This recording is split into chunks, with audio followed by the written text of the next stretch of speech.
2025ஆம் ஆண்டுக்கான வரவு செலவு திட்டம் கடந்த 17ஆம் தேதி பிப்ரவரி மாதம் இலங்கையினுடைய அதிபர் அனுரகுமார திசாநாயக்கவால் முன்வைக்கப்பட்டது.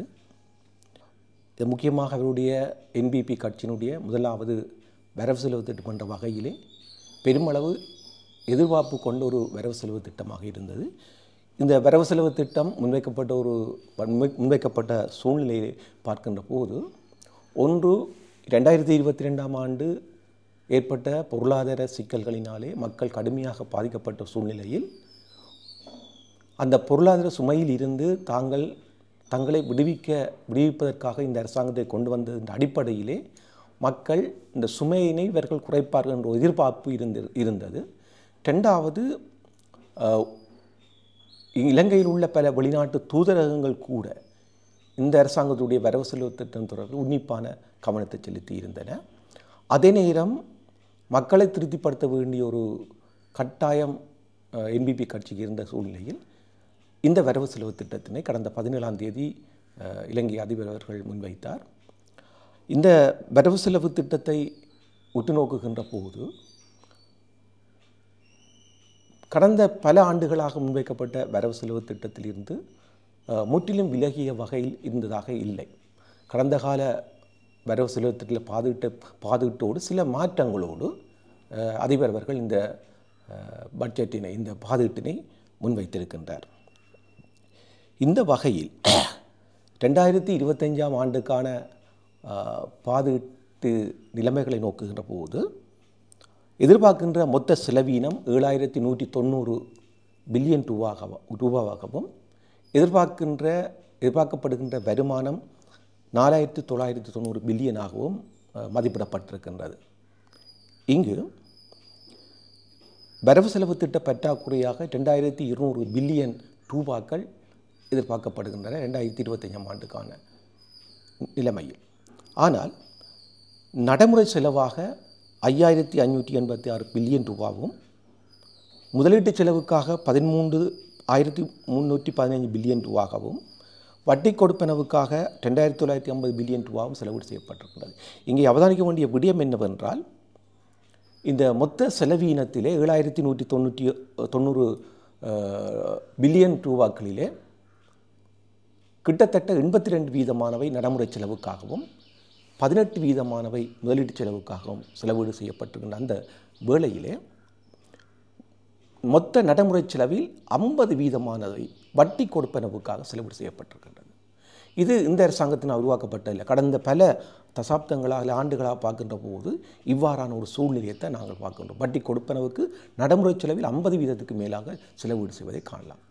அப்போ என்ன விடயம் என்றால், கடந்த பல 10 அல்லது 10-15 வருடங்களாக இந்த செலவீட்டு பொறிக்குள் வருமானம் குறைவாக இருந்து அதிகளவான நடைமுறை செலவை செய்கின்ற செலவீட்டு பொறிக்குள்ளே இலங்கை அரசாங்கம் தொடர்ந்தும் சிக்குண்டு இருக்கின்றது என்பது முக்கியமான அம்சமாகும். அப்போ இந்த நிலைமைக்கு இந்த அரசாங்கம் காரணம் அல்ல, அது கடந்த 10 ஆண்டுகளாக அல்லது 20 ஆண்டுகளாக இவ்வாறான சூழ்நிலையை நாங்கள் அவதானிக்கக்கூடியதாக இருக்கின்றது. ஆனால் வரி வருமானம் என்று நாங்கள் பார்க்கின்ற போது மொத்த வரி வருமானம் 4990 பில்லியன் ரூபாவாக கூறப்பட்டது.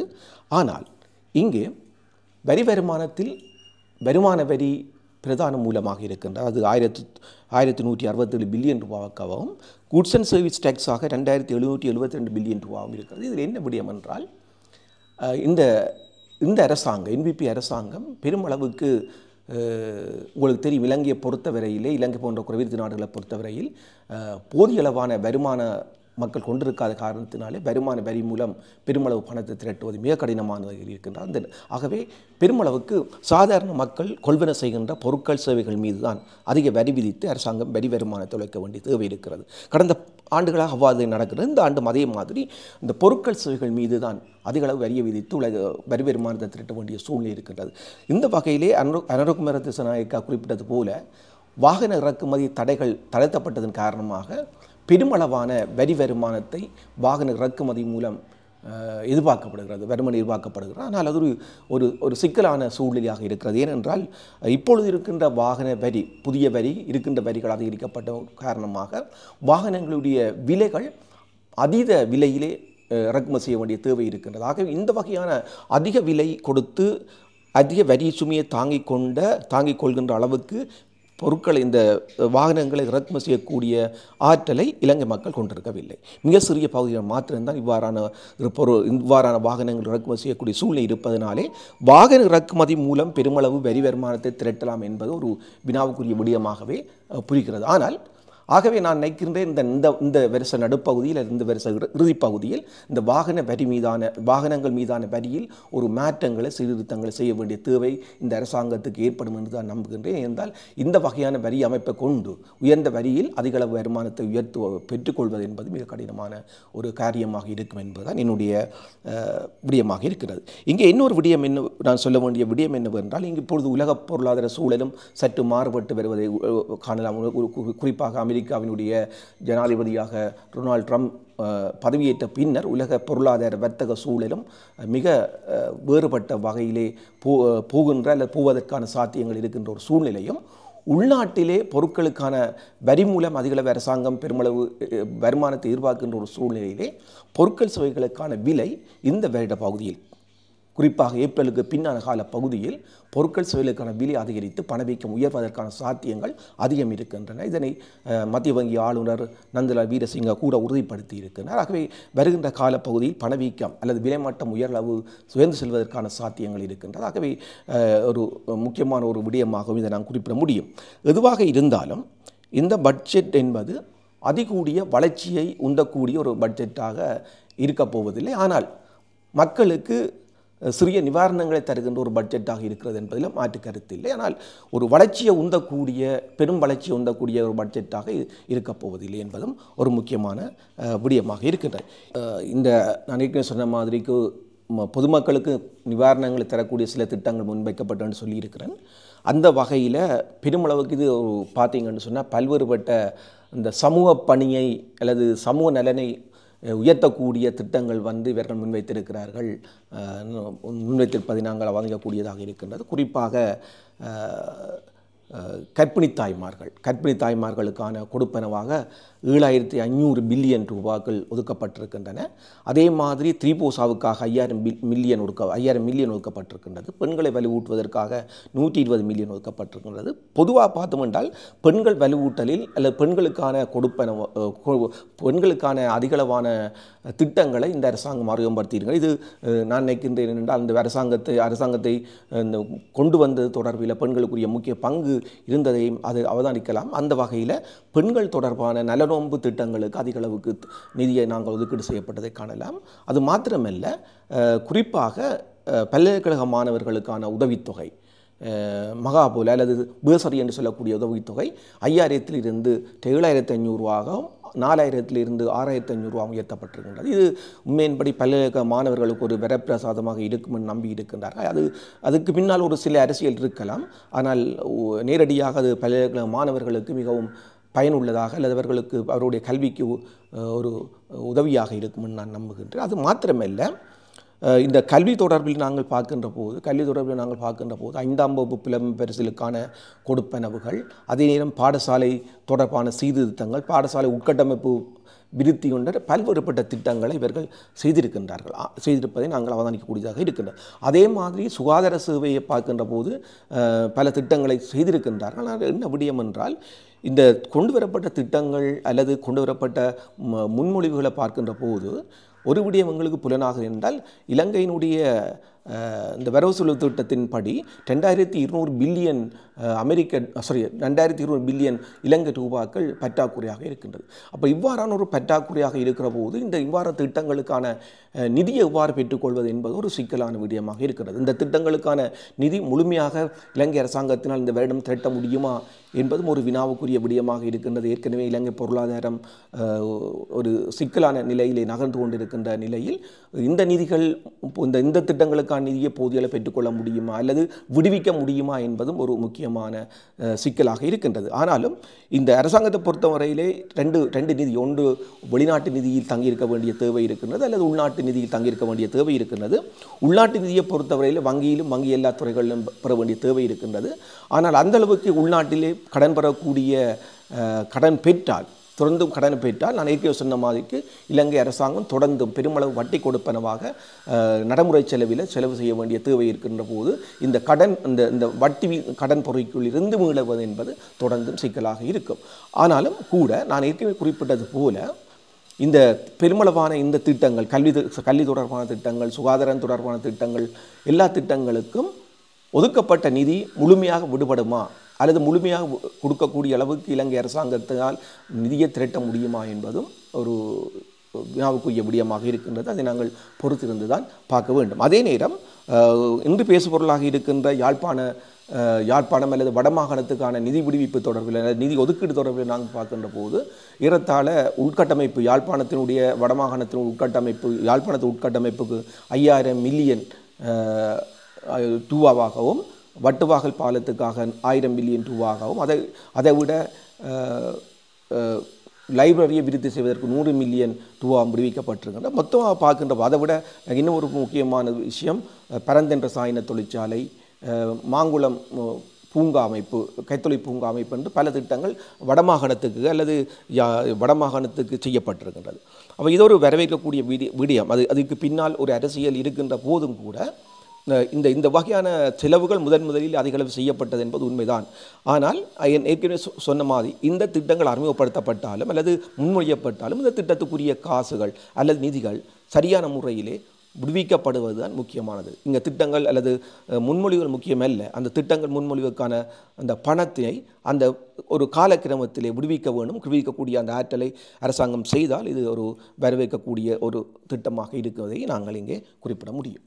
அது இலங்கையிலும் பாதிப்பை ஏற்படுத்தக்கூடும். ஆகவே தான் இங்கே நான் குறிப்பிட வேண்டிய விடயம் என்னவென்றால் இந்த கைத்தொழில் மற்றும் விவசாயத்துறையிலே போதியளவான முதலீடுகளை அரசாங்கம் செய்ய வேண்டும். இங்கே இந்த வரவு செலவு திட்டத்தை பொறுத்தவரையிலே ஏற்கனவே விவசாயத்துக்குரிய சில திட்டங்கள் செய்திருக்கிறார்கள், மானிய திட்டங்கள் எல்லாம் செய்திருக்கிறார்கள். ஆகவே அதில் மாற்றுக்கருத்து இல்லை அவர்கள் விவசாயத்தை ஊக்குவிப்பதற்கு. ஆனால் கைத்தொழில் தொடர்பிலே பெருமளவுக்கு போதியளவான விடயங்கள் கவனம் செலுத்தப்படவில்லை என்பதுதான் என்னுடைய ஆதங்கமாக இருக்கிறோம். குறிப்பாக பாரியளவான கைத்தொழில்கள் அல்லது நடுத்தர கைத்தொழில்களை ஊக்குவிக்கக்கூடிய திட்டங்கள் அல்லது அதற்கான பண ஒதுக்கீடுகள் போதியளவாக இருக்கவில்லை. அதை நாங்கள் இங்கே கவனித்துக் கொள்ள வேண்டும் என்பதும் என்னுடைய முக்கியமான விடயமாக இருக்கின்றது. அடுத்ததாக முக்கியமாக இந்த வரவு செலவு திட்டத்தின் பிரதான முக்கிய விடயம் என்னென்றால் ஒரு பாசிட்டிவான அல்லது எல்லாராலும் பேசக்கூடிய விடயம் என்னவென்றால் 2 விடயம். ஒன்று ஊழல்களை குறைத்தல் அல்லது ஊழலை ஒழித்தல் மற்றும் போதைப்பொருள் ஒழிப்பு. 2க்கும் முன்னுரிமை கொடுத்திருக்கின்றார்கள். வழமையாக இந்த விடயங்கள் வரவு செலவு திட்டத்தில் பேசப்பட்டாலும் இந்த முறை வரவு செலவு திட்டத்தில் அது அதீத முன்னுரிமை கொடுக்கப்பட்டிருக்கின்றது.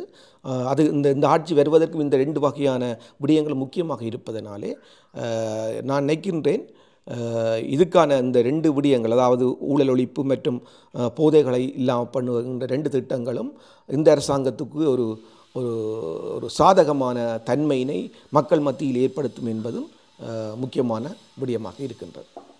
ஏற்கனவே குறிப்பிட்டது போல இந்த பட்ஜெட்டினுடைய முக்கியமான அம்சம் அல்லது என்பிபி கட்சியினுடைய பிரதான தாரக மந்திரமாக இருக்கிறது கிளீன்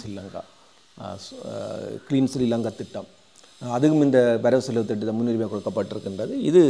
இது சமூக பொருளாதார சுற்றுச்சூழல் தொடர்பான சகலதை உள்ளடக்கிய வகையில் தான் இந்த கிளீன் ஸ்ரீலங்கா திட்டம் அரசாங்கத்தினால் முன்வைக்கப்பட்டிருக்கின்றது.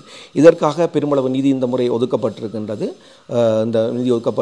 நான் நினைக்கின்றேன் கிளீன் ஸ்ரீலங்கா திட்டம் அவர்கள் இந்த கட்சி என்பிபி கட்சி நினைக்கிறேன் என்ற கிளீன் ஸ்ரீலங்கா திட்டத்தின் மூலம் தாங்கள் தொடர்ந்தும் அந்த பாதையின் ஊடாக பயணிப்பதன் ஊடாக தொடர்ந்து தங்களுடைய ஆட்சியினை தொடர்ந்தும் தக்க வைத்துக் கொள்ள முடியும் என்று நம்புகின்றது. நான் நினைக்கிறேன் அதற்குரிய ஏற்பாடுகளும் அந்த திட்டங்களிலே உள்ளடக்கப்பட்டிருக்கின்றது. ஆகவே கிளீன் ஸ்ரீலங்கா திட்டம் வரவேற்கக்கூடியது தான். அந்த வரவேற்கக்கூடிய திட்டத்தை நாங்கள் இங்கே பொதுமக்களும் வரவேற்று கொண்டிருக்கின்றார்கள் என்பதை நாங்கள் இங்கே குறிப்பிட முடியும். அடுத்ததாக இந்த ஒட்டுமொத்தமாக நாங்கள் பார்க்கின்ற போது பல்வேறு திட்டங்கள் நான் கூறினது போலத்தான் இது ஆகக்கூடிய வளர்ச்சி நோக்கிய பாதுகாடாக இருக்க இல்லை என்பது உண்மைதான். ஆனாலும் கூட பொதுமக்களுக்கு பல்வேறுபட்ட நிவாரணங்களை அல்லது குறிப்பாக இந்த அடிமட்ட மக்களுக்கு நிவாரணம் தரக்கூடிய பல்வேறு திட்டங்கள் முன்வைக்கப்பட்டது என்பது முக்கியமான விடயமாக இருக்கின்றது. குறிப்பாக நான் சொன்ன மாதிரி குழந்தைகளுக்கான பல்வேறுபட்ட திட்டங்கள், கல்விக்கான பல்வேறு திட்டங்கள், அதே மாதிரி பெண்களுக்கான பல்வேறு திட்டங்கள், இந்த நோயுற்றவர்களுக்கான குறிப்பாக சிறுநீரக நோயாளர்களுக்கான திட்டங்கள், பல்வேறுபட்ட திட்டங்களுக்கு நிதி ஒதுக்கப்பட்டுக்கிட்டு இருக்கின்றன. இது முக்கியமாக இந்த சமூக நல திட்டங்கள், இந்த திட்டங்களினால நாடு பூராவும், அது வடகிழக்கன்று இல்லாமல் இலங்கை மூராவும் மக்கள் நன்மை அடைய போகிறான் என்பது உண்மைதான். ஆனால் இந்த வகையான செலவீனங்கள் என்பது மாத்திரம் ஒரு பொருளாதாரத்தை நகர்த்த முடியுமா அல்லது பொருளாதாரத்தை முன்னெடுக்க முடியுமா என்பது ஒரு வினாவுக்குரிய விடயமாக இருக்கின்றது. ஏன் அது சொன்னேன் என்றால், இந்த வளர்ச்சி நோக்கிய திட்டங்களுக்கான செலவீனங்கள் போதுமாக இருக்கவில்லை. ஆனால் சமூகநல திட்டங்கள் ஏற்கனவே இலங்கை ஒரு சமூகநல மேம்பாடுடைய ஒரு பொருளாதாரமாக இருக்கின்றது. இந்த 2022 கிரைசிஸ் அல்லது இந்த இந்த கிரைசிஸினாலே பாதிக்கப்பட்டமை காரணமாக மக்கள் படுபயங்கரமான பொருளாதார சுமையை தாங்க முடியாதவர்களாக இருக்கின்றபடியால் தான் நான் நினைக்கிறேன் இவர்கள் இந்த முறை பெருமளவு இந்த சமூக நல திட்டங்களுக்கு நிதியை ஒதுக்கீடு செய்திருக்கின்றார்கள். அது பெருமளவுக்கு கீழ்மட்ட மக்களுக்கு ஒரு முக்கியமான நிவாரணமாக இருக்கும் என்பதில் மாற்று கருத்து இல்லை. ஆனால் பெரும் நடுத்தர மேல்மட்ட அல்லது உயர் வருமான மக்களுக்கு அவ்வளவுக்கு நிவாரணங்கள் எதுவும் இல்லை. குறிப்பாக இந்த சம்பள அதிகரிப்பு தொடர்பிலே நாங்கள் ஒன்று குறிப்பிட முடியும். அடிப்படை சம்பளம் அதிகரிக்கப்பட்டிருக்கின்றது எல்லா ஊழியர்களுக்கும். அது ஒரு வரவேற்கக்கூடிய விடயம். பல ஆண்டுகளுக்கு பின்னர் முதலாக இந்த அடிப்படை சம்பளம். ஆனால் அடிப்படை சம்பளம் உயர்த்தப்பட்டாலும் கூட மொத்த வீட்டுக்கு கொண்டு செல்லும் சம்பளம் என்ற விடயம் தொடர்பிலே இப்பொழுது அதிகம் விவாதிக்கப்படுகின்றது. ஏனென்றால் குறிப்பாக உயர் அதாவது டாக்டர்கள், விரிவிரியாளர்கள், இன்ஜினியர்ஸ் போன்ற நபர்கள் குறித்து பார்க்கின்ற போது அவர்களுக்குரிய வீட்டுக்கு எடுத்து செல்லக்கூடிய சம்பளத்தின் அளவு குறைந்திருக்கிறதாக குற்றச்சாட்டுகள் முன்வைக்கப்படுகின்றது. அது தொடர்பான பேச்சுவார்த்தைகள் நடைபெற்று வருகின்றது. இப்போ மொத்த சம்பளம் இந்த 2025 வீட்டுக்கு எடுத்து செல்லக்கூடிய சம்பளம் குறைவாக இருக்கும் என்றுதான் இந்த வகையான வைத்தியர்கள், விரிவிரியாளர்கள், மற்றது பொறியியலாளர்கள் நம்புகின்றார்கள். ஆகவே அது தொடர்பான பேச்சுவார்த்தைகளும் இப்பொழுது நடைபெற்று வருவதாக அறிகிறேன். ஆகவே இந்த அடிப்படை சம்பளம் அதிகரித்தது என்பதில் மாத்திரம் ஒரு நல்ல விடயமாகவும் அது ஒரு பொருளாதாரத்தில் எல்லோராலும் வரவேற்கப்படக்கூடிய விடயமாகவும் இருப்பதை நாங்கள் குறிப்பிடுகின்றோம். ஆனால் இந்த தேறிய சம்பளத்தில் ஏதாவது குறைவு ஏற்படுமா இருந்தால் அது பொதுமக்களுக்கு ஒரு விசனமான விடயமாக அல்லது எதிர்ப்புக்குரிய விஷயமாக மாறும். அது தொடர்பில் அரசாங்கம் கவனம் செலுத்த வேண்டும் என்றும் இந்த இடத்திலே நான் வேண்டிக் கொண்டு, அடுத்ததாக இந்த யாழ்ப்பாணம் அல்லது வடமாகாணம் அல்லது தமிழர் பிரதேசம் என்று பார்க்கின்ற போது நான் ஏற்கனவே குறிப்பிட்ட மாதிரி வீதி அபிவிருத்திக்காக 5000 மில்லியன் ரூபாய்கள் ஒதுக்கப்பட்டிருக்கின்றன. வட்டுவாகல் பாலம் முல்லைத்தீவிலே அதுக்கான 1000 பில்லியன், இலங்கையினுடைய முக்கியமான லைப்ரரியினுடைய விருத்திக்காக 100 மில்லியன் ரூபாய்கள், அதைவிட வேறு சில திட்டங்களும் முன்வைக்கப்பட்டிருக்கின்றது.